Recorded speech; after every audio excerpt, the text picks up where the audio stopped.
Rowdy star Vijay Deverakonda మళ్ళీ తిరిగొచ్చాడు. Gautam taking magic చేశాడు. వీడియో చివరి వరకు చూడండి. Please like, share and subscribe. Vijay దేవరకొండకు భారీ విజయం అవసరమైన తరుణంలో కింగ్డమ్ థియేటర్లోకి వచ్చింది. టీజర్, ట్రైలర్, పాటలు సినిమాపై ప్రేక్షకుల్లో నమ్మకాన్ని కలిగించాయి.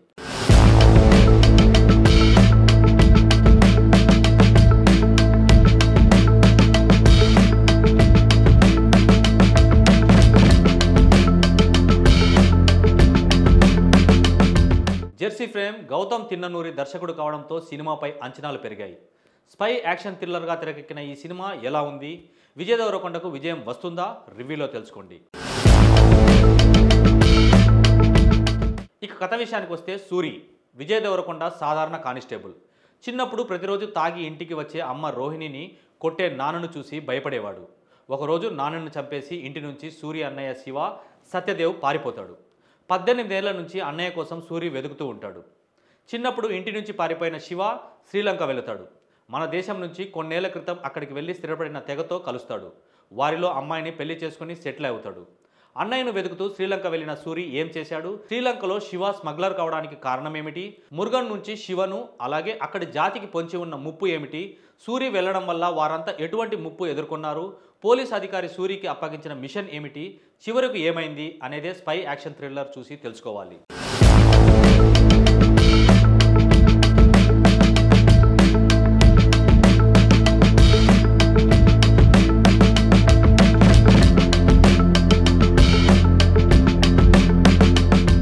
ఇక విశ్లేషిద్దాం.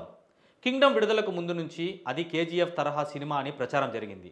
అయితే ప్రీ రిలీజ్ ఈవెంట్లో అది కేజీఎఫ్ కాదు, గౌతమ్ తిన్ననూరి కింగ్డమ్ అని విజయ్ దేవరకొండ చెప్పారు. సినిమా చూస్తే మనకు కేజీఎఫ్ గుర్తుకు రాదు, కానీ ప్రభాస్ హీరోగా రాజమౌళి దర్శకత్వం వహించిన ఛత్రపతి, కార్తీ హీరోగా నటించిన యుగానికొక్కడు ఎక్కువగా గుర్తుకొస్తాయి.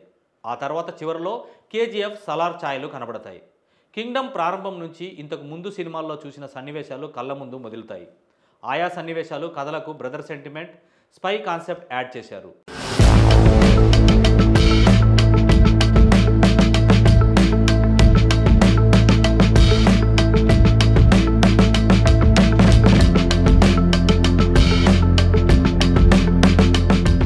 కింగ్డమ్ కథపై ఎక్కువ అంచనాలు పెట్టుకోవద్దు. ఇందులో భారీ యాక్షన్ సీన్స్ ఉంటాయని ఆశించవద్దు. రగిలే రగిలే పాటతో పాటు టీజర్, ట్రైలర్ వంటివి ఇదొక యాక్షన్ ఫిల్మ్ అనే ఇంప్రెషన్ కలిగించాయి. నిజానికి ఇది యాక్షన్ ఫిల్మ్ కాదు, ఎమోషనల్ డ్రామా. అన్నయ్య అంటే పిచ్చి ప్రేమ. అన్నయ్యను వెతుకుతూ వెళ్ళిన ఓ తమ్ముడి కథ. ఇందులో ఎమోషన్ కంటే డ్రామా ఎక్కువ.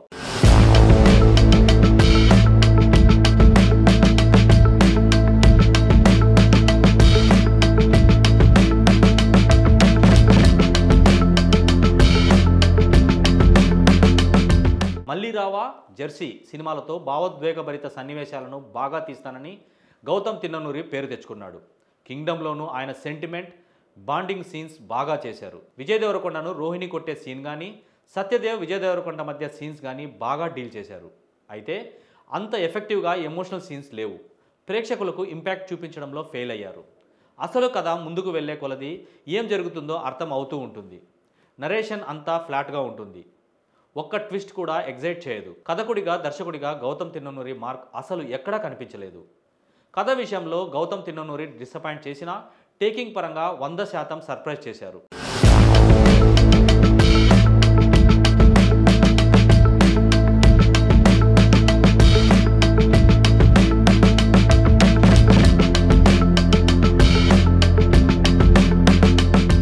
సంగీత దర్శకుడు అనిరుద్ రవిచంద్రన్ కృషి ఎక్కువ. ప్రతి సన్నివేశంలో హీరోయిజం ఎలివేట్ చేసేలా నేపథ్య సంగీతం లేదు. ఎక్కడ అవసరమో అక్కడ ఎలివేషన్స్ ఇచ్చారు. సన్నివేశాలకు తగ్గట్టు ఆర్ఆర్ చేశారు. పాటలు ఓకే, అయితే హృదయ లోపల సాంగ్ సినిమాలో లేకపోవడం కొందరిని డిసప్పాయింట్ చేసిన అంశం. ఎడిటింగ్ పరంగా మిస్టేక్స్ లేవు, కానీ స్లోగా సాగడం చాలా మైనస్. సూరి పాత్రను డామినేట్ చేసేలా విజయ్ దేవరకొండ నటించలేదు. ఆ కథకు, ఆ పాత్రకు ఏం అవసరమో అది చేశారు. లుక్, ఆయన నటన అభిమానులకు నచ్చుతాయి.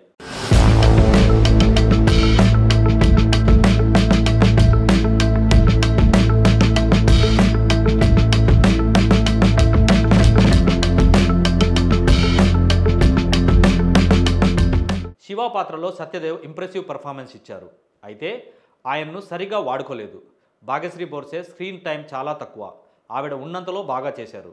మురుగన్ పాత్రలో వెంకటేష్ 1-2 సన్నివేశాల్లో అద్భుతమైన నటన కనబరిచారు. అయ్యప్ప శర్మ పాత్రలో కలేజాలో రావు రమేష్ పాత్రను గుర్తుకు చేస్తుంది. రోహిణి, గోపరాజు, రమణ తదితరుల పాత్రల పరిధిలో కూడా పరిమితమే. కింగ్డమ్ ఒక కొత్త కథ కాదు, కొత్త సీన్స్ లేవు.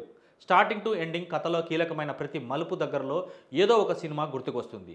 అయితే హీరోతో పాటు కీలక పాత్రధారుల నటన, ఓవర్ ద బోర్డ్ లేని సంగీతం సినిమాను చూసేలా చేస్తాయి. ఎక్కువ అంచనాలు పెట్టుకోకుండా వెళితే విజయ్ దేవరకొండ అభిమానులను మెప్పించవచ్చు.